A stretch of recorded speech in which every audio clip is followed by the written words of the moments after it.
Friends, I'm discussing about quite an interesting area is need of innovation. As you know, we are moving from Industry 3 to Industry 4, or from earlier technology solutions to the new emerging technologies and new emerging technologies of cloud, artificial intelligence, IoT, blockchain, robotics, many new things are coming up and all that.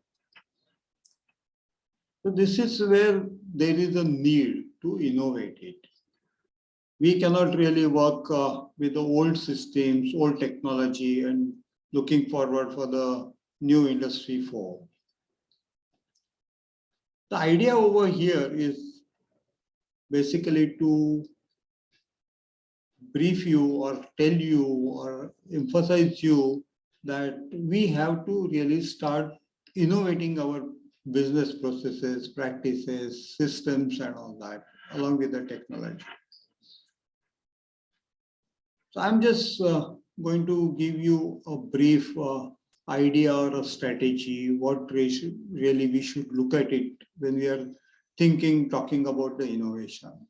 It's basically we have to have some key team members or stakeholders who can think about such things, and then it can think about the process improvements for digitization.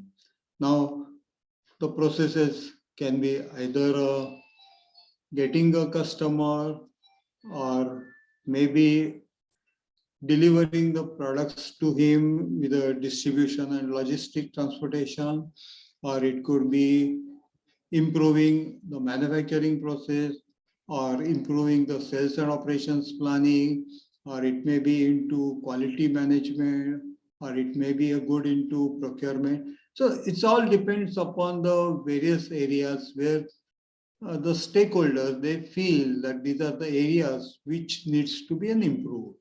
And then you start thinking about the innovation. Now, innovation is also, there are about 3 levels of innovation. One is a radical innovation, like what we are talking about, the disruptive technologies. No, there is a sudden change, there is a drastic change, and then we are moving from the legacy systems to altogether a new system, actually. That comes as a radical innovation. Second is an improvement. Well, improving is no, you are not taking a drastic action, but not is a regular routine innovation. Regular routine innovation is something like which is maybe happening into the shop floor, is a small automation, something like that, which definitely brings to an innovation, but that process is very slow. And in a present global competitive environment, if you go on doing that, probably you may be left over quite some short time, actually. If you need to move ahead along with your competitors and all that, you have to really look out for some solid, strong innovations and all that, actually. What normally, since we are talking over here about the industry 4, pharma 4, digital supply chain and all that. So you have to really look at it that you have to think about the good consulting thing which can really help you to improve your supply chain management. And that's what really becoming more crucial after these pandemic situations and all that. And you must really look at it, how these all parties who are involved. It's a customer, it's a manufacturer and all that, how they can really come together and then add value mutually to each other from the future point of view and all. While thinking about it, you must also identify the benefits or the advantages over here. Because if you look at it from the pharma point of view, it's a patient safety. The patient must get a quality product and good rates or in-time deliveries. That is becoming more important for him, which if you really look at it, as mentioned, it few parameters like in a time limit and ensuring that the cost is uh, optimized and all that from the patient's point of view is a benefit which you should really look at it.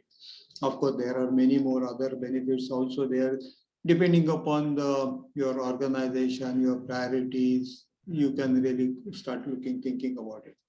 At the same time, you must also see the risk which are getting involved. When we think about lowering the cost, which should not really affect onto the quality of the product, or no, maybe when you're thinking about outsourcing the product manufacturing capacities or something like that, considering your rates, or maybe considering the plants which are offering the low cost production at a good quality. So these are the various factors and the risk which you should really look at it and start evaluating it, and then work out the feasibility, then investment requirement, and what could be the further market potential, and how these partnerships can really fit it into that, and then do the overall evaluation onto that. But focus should be there on identifying the innovation, need for that innovation, and then explore its possible potential business areas and work out the profitability onto that. So that's the thought process which I want to share with you all. And I'm quite sure innovation and collaboration are the two main factors which are driving the whole future businesses with the strategic partnerships and all that. I hope I just gave you a brief idea, thought process. In case if you need more discussions, feel free to contact us, and we are there to discuss possible opportunities. Do share with your network. Please subscribe it and all. Thank you. Bye.